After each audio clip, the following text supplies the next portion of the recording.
নমস্কার বন্ধুরা, গল্পের চিলেকোঠা পরিবারে আপনাদের সকলকে স্বাগত জানাই। আমি সায়নী। আজ আমাদের নিবেদন এক এবং অদ্বিতীয় সাহিত্যিক শরদিন্দু বন্দ্যোপাধ্যায় রচিত গল্প মধুমালতী। গল্পটি কেমন লাগলো কমেন্টে জানাবেন।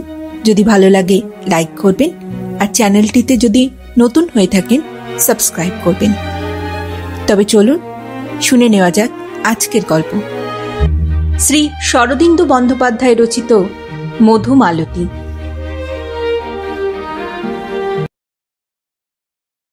যাহারা মহারাষ্ট্র দেশে বাস করিয়াছেন তাহারা জানেন, মারাঠিরা গান ভালোবাসে, ফুল ভালোবাসে এবং বাইসাইকেল চড়িতে ভালোবাসে।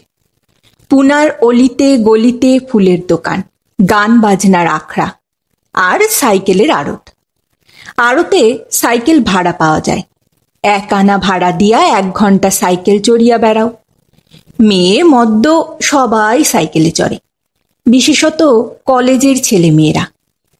এদেশে মেয়েদের আলাদা কোনো কলেজ নাই, সকলে একসঙ্গে পড়ে। কলেজের ছুটি হইলে দেখা যায় রাস্তা দিয়া সাইকেলে নবযৌবন জলতরঙ্গ বহিয়া চলিয়াছে।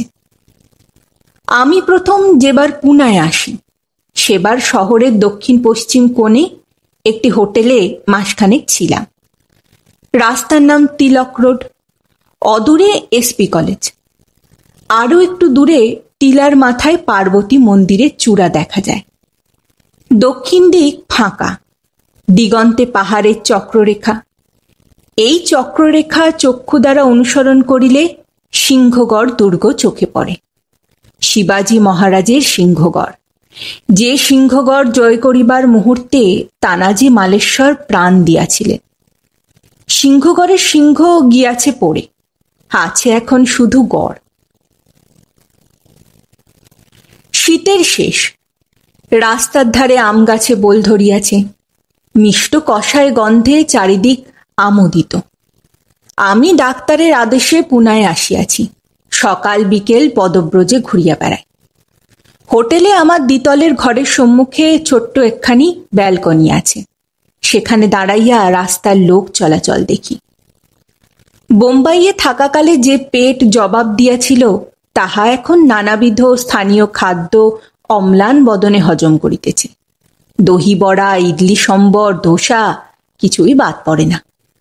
10 দিন যাইতে না যাইতে প্রাচীনা পুণ্যা নগরীকে ভালোবাসিয়া ফেলিলাম। কিন্তু আমি বিভূতি বাণুজ্যে নই, পায়ে হাঁটিয়া বেড়াইয়া তিলমাত্র আনন্দ পাই না। অথচ ডাক্তারের হুকুম। একদিন ব্যালকনিতে দাঁড়াইয়া দাঁড়াইয়া একটি বুদ্ধি মাথায় খেলিয়া গেল। সামনেই রাস্তার ওপারে প্রকাণ্ড সাইনবোর্ড, বামনরাও সাইকেল মার্ট, অর্থাৎ সাইকেলের দোকান। কত লোক আসিতেছে, সাইকেল ভাড়া লইয়া চলিয়া যাইতেছে। আমিও সাইকেল চড়িয়া বেড়াই না কেন? অবশ্য অনেকদিন চড়ি নাই, কিন্তু সাঁতার কাটা এবং সাইকেল চড়া মানুষ তো ভোলে না। সুতরাং সাইকেল চড়িয়া ডাক্তারের আজ্ঞা পালন করিব। যস্মিন দেশে যদাচার। অতঃপর বিকেলবেলা সাইকেলের দোকানে গেলাম। দোকানদার বামনরাও খাতায় আমার নাম ধাম লিখিয়া লইয়া সাইকেল দিলেন। বামন রায়ের চেহারাটা বেঁটে, মজবুত, বয়স আন্দাজ 45। দোকানের পেছনে একটি ঘরে সস্ত্রীক বাস করেন। অতঃপর রোজ দুবেলা সাইকেল চড়িয়া বেড়াই। শহর বাজার এড়াইয়া পুনার কিনারে কিনারে ঘুরি। কখনো যাই গণেশখিন্ডের দিকে, কখনো খড়গবৎসলার হ্রদের প্রাণী। আনন্দে আছি। বামন রাওয়ের সঙ্গে প্রণয় জমিয়াছে। সে অল্প স্বল্প হিন্দি বলিতে পারে। নির্বান্ধব পুরীতে সেই আমার প্রথম বন্ধু। প্রস্তাবনা শেষ করিয়া এবার তাহলে আসা যাক আসল কথায়। সে রাত্রে যথাসময় আহারাদি করিয়া শয়ন করিয়াছিলাম, কিন্তু কিছুতেই ঘুম আসিল না। বোধহয় দিবানিদ্রা কিছুটা বেশি হইয়া গিয়াছিল। শুইয়া শুইয়া বই পড়িবার চেষ্টা করিলাম। তাহাতে ঘুম আসে বটে, কিন্তু বই বন্ধ করিলেই তন্দ্রা ছুটিয়া যায়। রাত্রি প্রায় 1টা পর্যন্ত ঝুলোঝুলি করিয়া উঠিয়া পড়িলাম। অবশেষে গায়ে বালাপোষ জড়াইয়া ব্যালকনিতে গিয়া দাঁড়াইলাম। বাহিরে কনকনে ঠান্ডা, এক আকাশ নক্ষত্র যেন শীতের বাতাস লাগিয়া কাঁপিতেছে। রাস্তায় একটাও লোক নাই। আবছায়া পথের 2 ধারে দ্বীপস্তম্ভগুলি সারি দিয়া এই নিশীথ নিস্তব্ধতাকে পাহারা দিতেছে। মিনিট 5 দাঁড়াইয়া আছি।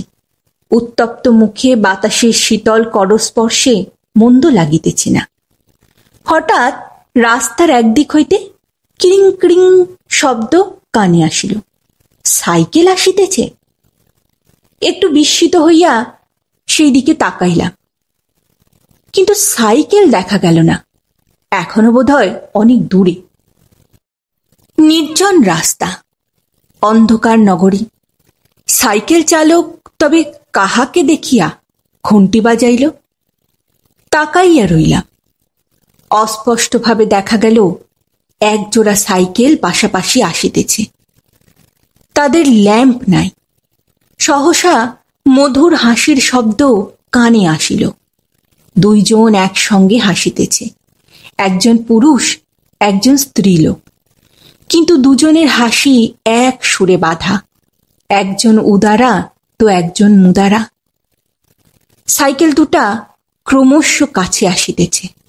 এবার তাহাদের স্পষ্ট দেখিতে পাইতেছি। হঠাৎ ঘাড়ের রোঁয়া শক্ত হইয়া খাড়া হইয়া উঠিল।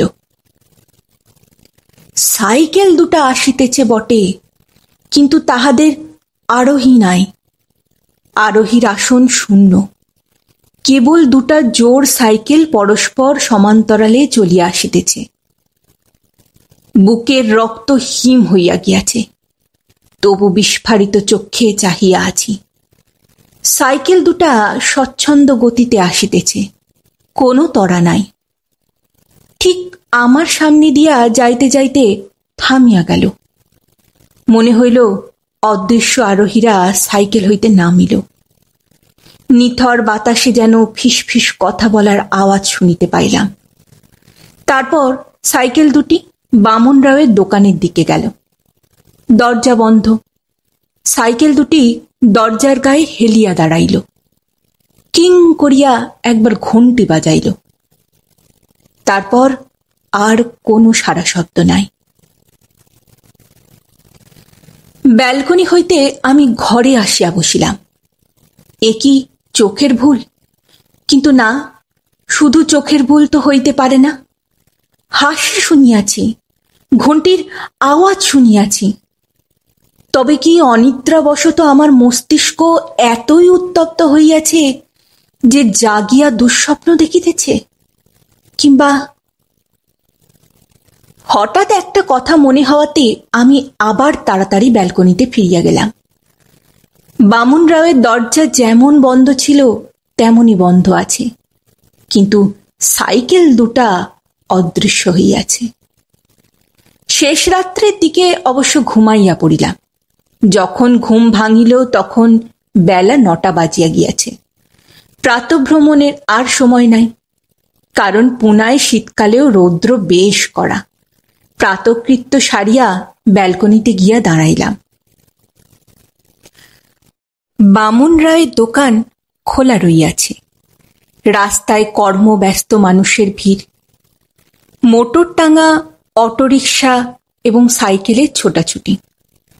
কাল রাত্রি 1টার সময় এই পথের ছায়াচ্ছন্ন নির্জনতায় 2টি স্বয়ংচল সাইকেল আমার সম্মুখ দিয়ে চলিয়া গিয়াছিল, বিশ্বাস করা সত্যই কঠিন। দুপুরবেলা বামন রাও সাইকেল মার্টে গেলাম। সাইকেলের ভাড়াটে খদ্দেরের ভিড় কমিয়া গিয়াছে। বামন রাও মোটা একটা খাতায় হিসেব কষছিলেন। বলিল, কাকা, আজ তুমি বেড়াতে গেলে না? মারাঠিরা যাহাকে খাতির করে তাহাকে কাকা বলিয়া ডাকে, কিন্তু সকলকেই তুমি বলে। আমি একটি লোহার চেয়ারে বসিয়া বলিলাম, না, ও বেলা যাব। আচ্ছা বামন রাও, কাল রাত্রি 1টার সময় তোমার কোনো খরিদ্দার সাইকেল ফেরত দিতে এসেছিল? বামন রাও চকিতে আমার পানে চাহিল। তারপর যেন চিন্তা করিতেছে এমনি ভাবে ঘাড় উঁচু করিয়া গাল চুলকাইতে চুলকাইতে বলিল, কই না তো, এ কথা কেন জিজ্ঞাসা করছো কাকা? বলিলাম, কাল রাত্রে আমার ঘুম হচ্ছিল না। ব্যালকনিতে এসে দাঁড়িয়েছিলাম, মনে হলো কারা দুটো সাইকেল রেখে যেন চলে গেল। সাইকেলে যে আরোহী ছিল না সে কথা আর বলিলাম না। বামুনরাও খাতার ওপর চোখ রাখিয়া ধীরে ধীরে বলিল, তুমি ভুল দেখেছ কাকা, অত রাত্রে কে সাইকেল ফেরত দিতে আসবে? মারাঠিরা রাত্রি 10টার মধ্যে সব ঘুমিয়ে পড়ে। তোমারও বেশি রাত জাগা ভালো নয়, কাহিল শরীর, আবার তুমি নিশ্চয়ই অসুখে পড়বে। দেখিলাম বামুনরাও সত্য গোপন করিতেছে, নিশ্চয়ই ভিতরে কিছু আছে। তাহাকে আর প্রশ্ন করিলাম না, চলিয়া আসিলাম। মনে মনে স্থির করিলাম আজ রাত্রেও পাহারা দিব। মধ্যাহ্নে বেশ খানিকটা ঘুমাইয়া লইয়া বৈকালে বামনরাওয়ের সাইকেল লইয়া বেড়াতে বাহির হইলাম। বামনরাও আমার প্রাণে বক্র কটাক্ষপাত করিল। তাহার ভাবগতিক দেখিয়া সন্দেহ আরও দৃঢ় হইল। যদি কিছুই নয় তবে লোকটা এমন ঘটিচোরের মতো তাকাইতেছে কেন?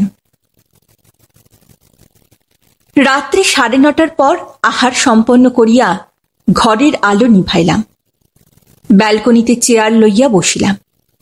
এমন ভাবে বসিলাম যাহাতে আমাকে বাইরে হইতে দেখা না যায়, অথচ আমি সাইকেলের দোকান দেখিতে পাই।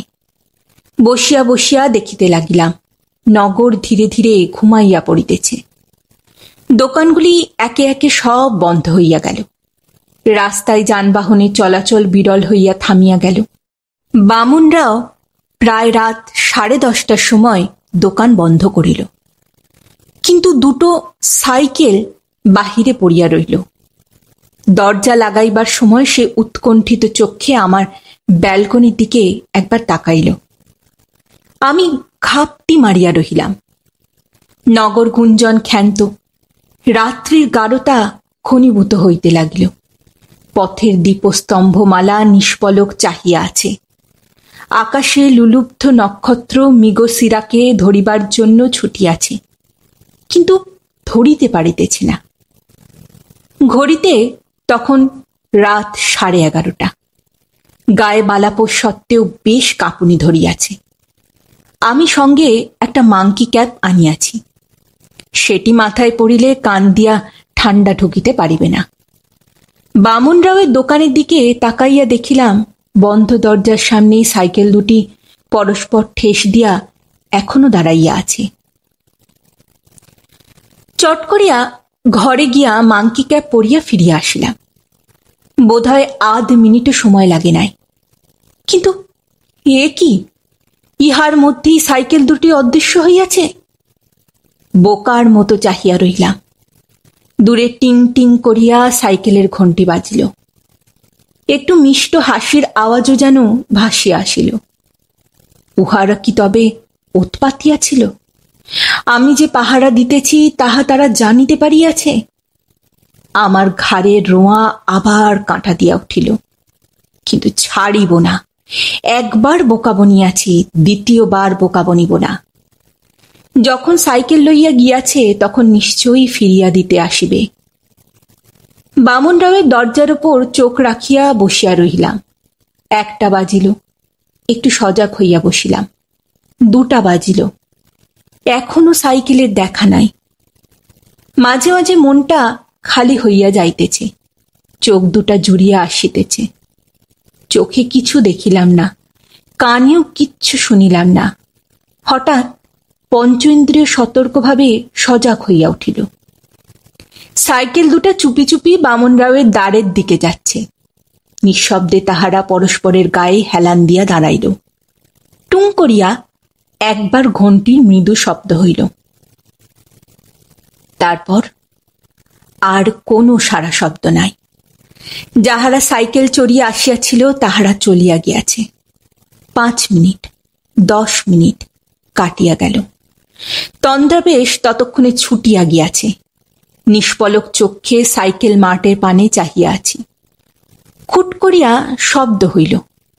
দরজা একটু খুলিয়া বামনরাও গলা বাড়াইয়া এদিক ওদিক দেখিল। তারপর একে একে সাইকেল দুটি তুলিয়া ভেতরে লইয়া গেল। দরজা আবার বন্ধ হইল।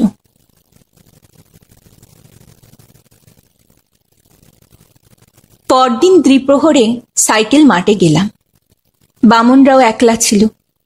তাহাকে বলিলাম, বামনরাও, কাল রাত্রে আমি সব দেখেছি। বামনরাওয়ের মুখ ফ্যাকাশে হইয়া গেল। কি দেখেছ কাকা? বলিলাম, যতটুকু চোখে দেখা যায় দেখেছি। অশরীরী ওরা কারা আমি জানতে চাই। বামনরাও ভীত স্বরে বলিল, কাকা, এ কথা কাউকে বলো না। জানাজানি হলে ওরা আর আসবে না।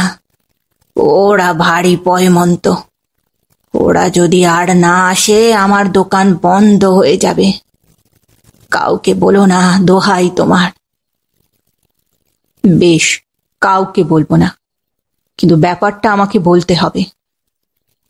বামনরাও কিছুক্ষণ ঘাড় নিচু করিয়া ভাবিল। শেষে অনিচ্ছা ভরে বলিল, আজ রাত্রে দোকান বন্ধ করবার পর তুমি এসো কাকা, তখন বলবো তোমায়। সে রাত্রে বন্ধ দোকান ঘরে বসিয়া বামন রায়ের কাহিনী শুনিলাম। কাহিনীতে চমকপ্রদ নতুনত্ব কিচ্ছু নাই। কালে কালে দেশে দেশে এরূপ ঘটনা বহুবার ঘটিয়াছে। যৌবনের কাছে মানুষের সঙ্গবদ্ধ বিষয়বুদ্ধি পরাভূত হইয়াছে। আমরা যখন মানুষের দুঃখ দুর্দশা দীনতার কথা চিন্তা করি, তখন ভুলিয়া যাই মানুষ কোনোদিনও জীবনের কাছে মাথা হেট করে নাই। সে চিরদিন অপরাজিত। বামনরাও বলিল, বছর 3 আগের কথা। আমি তখন এখানে নতুন দোকান খুলেছি। সাইকেলের দোকানের পক্ষে জায়গাটা বেশ ভালো। কাছেই এসপি কলেজ। অনেক ছেলে মেয়ে সেখানে পড়ে। বেশিরভাগ তারাই সাইকেল ভাড়া নিয়ে আমার দোকানটাকে চালু রেখেছে। এই পর্যন্ত বলিয়া বামনরাও থামিল। উৎকর্ণ হইয়া কি যেন শুনিল।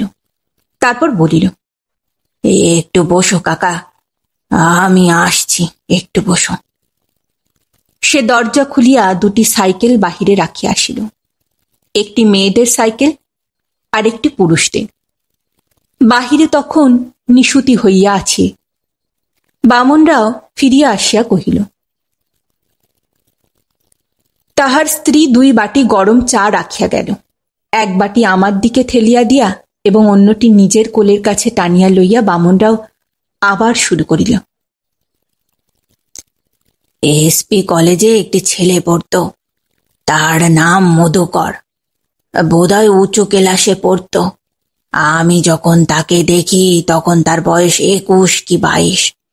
চমৎকার চেহারা, টকটকে রং, লম্বা ছিপছিপে গরম। মারাঠিদের মধ্যে এমনটা দেখা যায় না। যেন ময়ূর বাহন কার্তিক।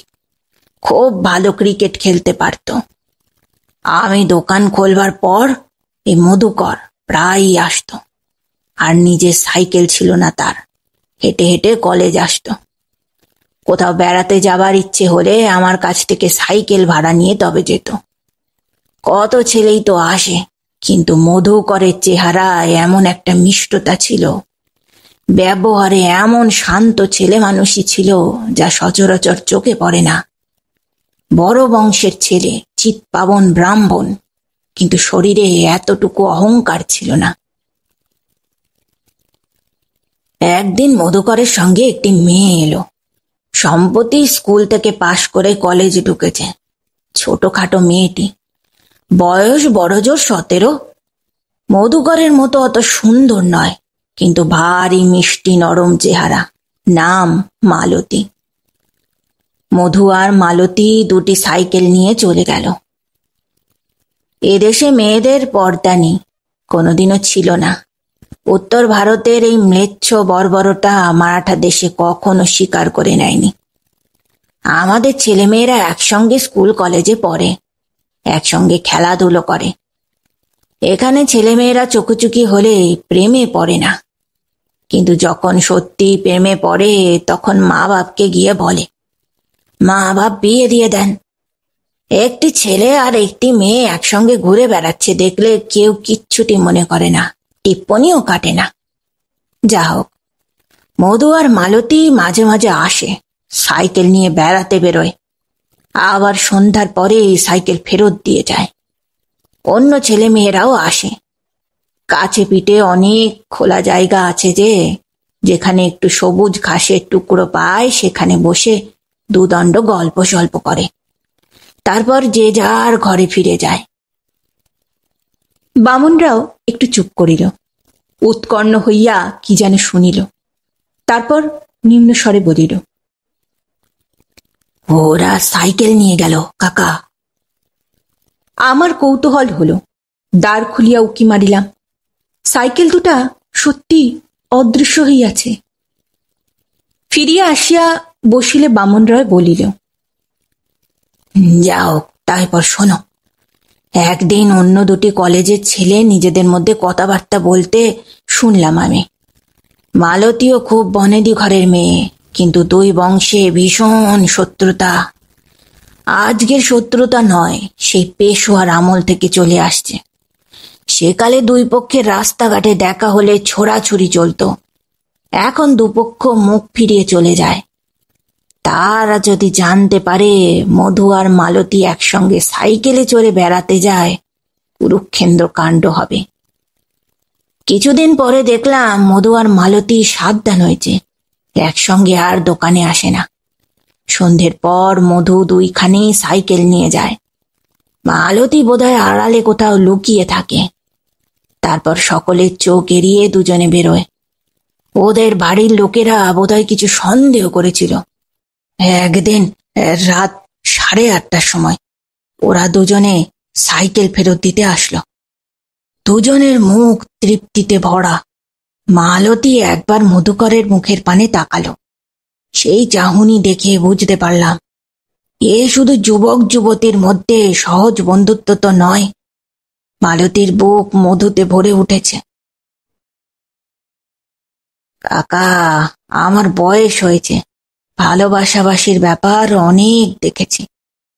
দুটি ছেলে মেয়ের মধ্যে ভালোবাসা হলো, তারপর যখন তারা দেখলো বিয়ে হবার নয়, তখন 2-4 দিন কান্নাকাটি করল, মন খারাপ করে রইল। ক্রমে আবার সব ঠিক হয়ে গেল। এ কিন্তু সে জিনিস নয়, এ একেবারে জীবন মরণের ব্যাপার। মধু আর মালতী প্রাণ দেবে, তবু পরস্পরকে ছাড়বে না। হঠাৎ একদিন ওদের যাওয়া আসা বন্ধ হয়ে গেল। 10 দিন আর মধুর কোনো দেখা নেই। তারপর একদিন দুপুরবেলা মধু এলো, বলল, একটা সাইকেল দাও, একটু ঘুরে আসি। দেখলাম তার মুখ চোখ শুকনো, চুল রুক্ষ, যেন কতদিন স্নান করেনি, খায়নি। আমি বললাম, একটা সাইকেল? সে বলল, হ্যাঁ, মালতীকে ওরা কলেজ থেকে ছাড়িয়ে নিয়েছে, ঘরে বন্ধ করে রেখেছে। মধু 2 হাত মুঠি করে কিছুক্ষণ ঘোলাটে চোখে চেয়ে রইল, তারপর সাইকেল না নিয়েই চলে গেল। 3-4 দিন পরে বর্ষার বৃষ্টি নেমেছে। পুনায় বৃষ্টি তো মুষলধারে বড় হয় না, রিমঝিম রিমঝিম। চারিদিকে ঠান্ডা।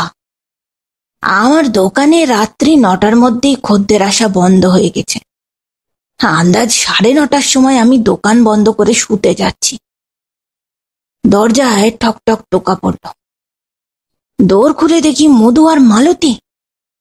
দুজনের জামা কাপড় ভিজে, চোখ মুখে বাঁধন ছেঁড়া উল্লাস। মধু বলে উঠল, বামন রাও, মালতীকে দোতলার ঘরে বন্ধ করে রেখেছিল ওরা। ও ব্যালকনি থেকে বিছানার চাদর ঝুলিয়ে নামিয়ে এসেছে। কি ডাকাত মেয়ে! মালতীর দিকে চেয়ে দেখলাম তার মাথার চুল ভিজে, মুখে বিন্দু বিন্দু জলের ছিটে লেগেছে, কাপড় একটু এলোমেলো। সে মুখ টিপে হাসছে। আমি হতভম্ব হয়ে বললাম, পালিয়ে এসেছো? তারপর? মধু বলল, তারপর আর কি, একটু বেরিয়ে টেরিয়ে আবার নিজের ঘরে উঠে শুয়ে থাকবে ও, কেউ জানতে পারবে না। মধু জোরে হেসে উঠল, দাও দাও, শিগগির সাইকেল দাও। আমি বললুম, হ্যাঁ, এ বর্ষা রাতে বেড়াতে বেরোবে? সে বললে, বর্ষা কই, এর নাম বর্ষা, দাও দাও, সাইকেল দাও। দুজনে সাইকেল নিয়ে তারপর বেরিয়ে গেল। আমি হতবুদ্ধি হয়ে দাঁড়িয়ে রইলাম। মনে হলো আমিও যেন ওদের প্রেমের ষড়যন্ত্রে শরিক হয়ে পড়েছি। তারপর বাড়তিনে ওরা সাইকেল নিয়ে বেরিয়েছিল। আমি দোকান বন্ধ করবার পর এসে দৌড়ে টোকা দিত, সাইকেল নিয়ে বেরিয়ে যেত। ঘন্টাখানেক পরে ফিরে এসে সাইকেল রেখে আবার বাড়ি ফিরে যেত। আমি ওদের দেখতাম আর ভাবতাম, কি দুঃসাহসী ওরা, একবার যদি ধরা পড়ে তাহলে আর রক্ষে থাকবে না। এরকম ব্যাপারে মেয়ে পক্ষেরই অপমান বেশি। ওরা যদি ধরা পড়ে যায় তাহলে মধুকে প্রাণে বাঁচতে হবে না। হলোও তাই। এ ব্যাপার বেশি দিন চলল না। একদিন রাত্রি 11টার সময় আমার দৌড়ে হঠাৎ ধাক্কা পড়ল। দৌড় খুলেই দেখি মধু আর মালতী, দুজনেরই দিশেহারা অবস্থা।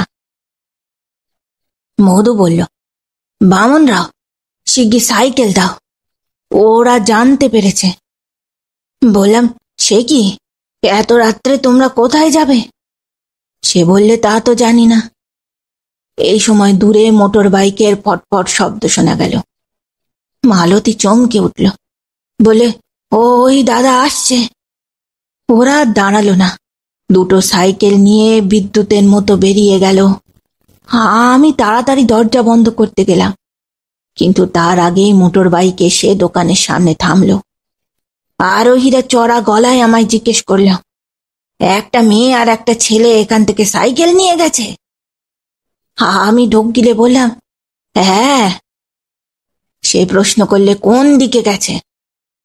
আমি বললাম, তা তো দেখিনি। লোকটা লাফিয়ে সামনে এসে দাঁড়ালো।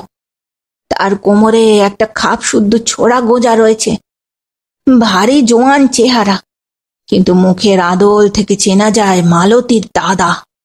সে আমাকে ধমক দিয়ে বলল, তুই নিশ্চয়ই জানিস, বল তারা কোথায় গেছে, বল। কাকা, আমি মারাঠি, মিষ্টি কথার গোলাম, কিন্তু চোখ রাঙিয়ে আমাকে কেউ ভয় দেখাতে পারে না।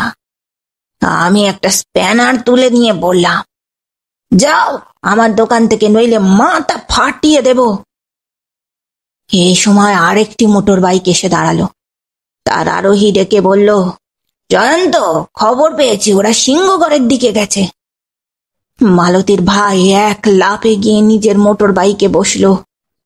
দুটো মোটর বাইক গর্জন করে ছুটে বেরিয়ে গেল। সে রাত্রে আমি আর কিচ্ছু দেখিনি। পরে জানতে পেরেছিলাম মধু আর মালতী সিংহগড় পর্যন্ত পৌঁছতে পারেনি। তারা যখন খড়ক বৎসলা হ্রদের পাশ দিয়ে যাচ্ছিল, সেই সময় পিছনে মোটর বাইকের গর্জন শুনতে পায়। তারা সাইকেল শুদ্ধ হ্রদে লাফিয়ে পড়েছিল। হায় ঈশ্বর!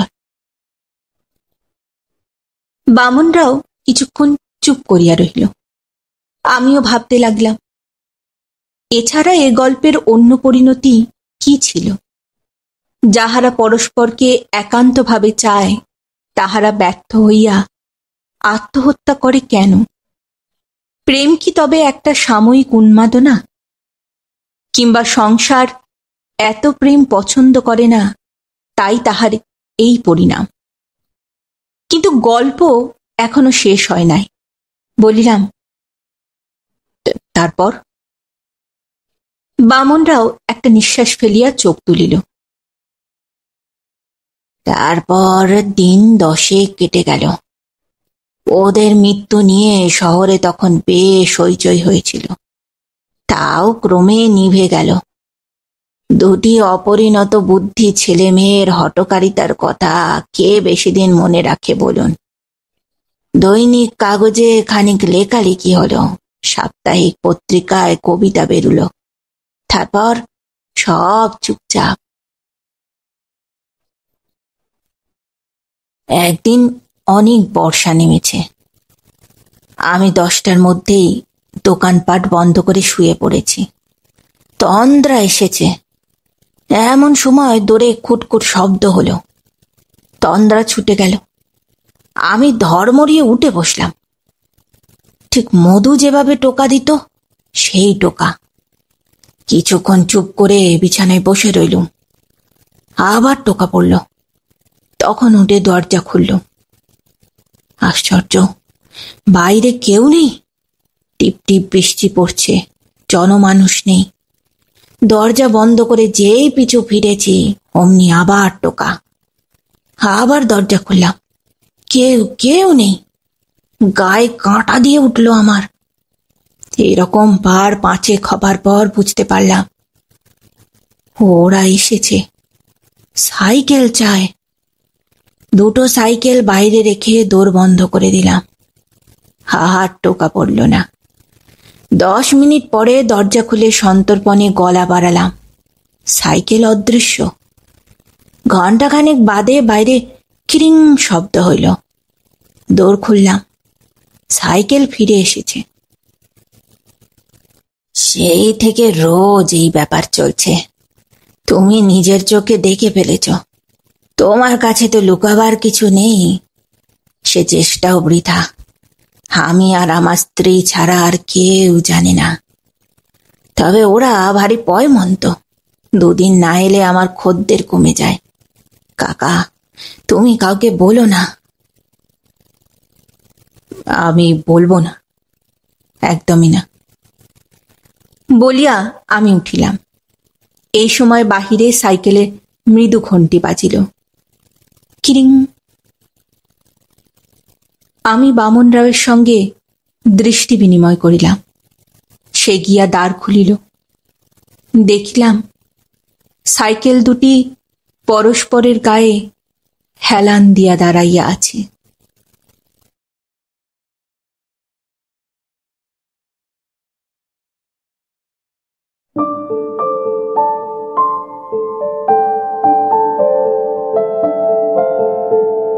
শেষ হলো আজকের গল্প, শ্রী শরদিন্দু বন্দ্যোপাধ্যায় রচিত মধুমালতী। ফিরে আসছি আরেকটি নতুন গল্পের সাথে কিছুদিনের মধ্যেই। ততদিন ভালো থাকবেন, সুস্থ থাকবেন এবং গল্পে থাকবেন। আর আমার গল্পের পাঠ এবং উপস্থাপনা যদি ভালো লাগে তাহলে লাইক এবং কমেন্ট করতে ভুলবেন না। আর অবশ্যই যদি চ্যানেলটিতে নতুন হয়ে থাকেন সাবস্ক্রাইব করবেন। এতে আমার উৎসাহ এবং কনফিডেন্স আরও বাড়বে। আজ এখানেই বিদায় নেব। আবার দেখা হচ্ছে। নমস্কার।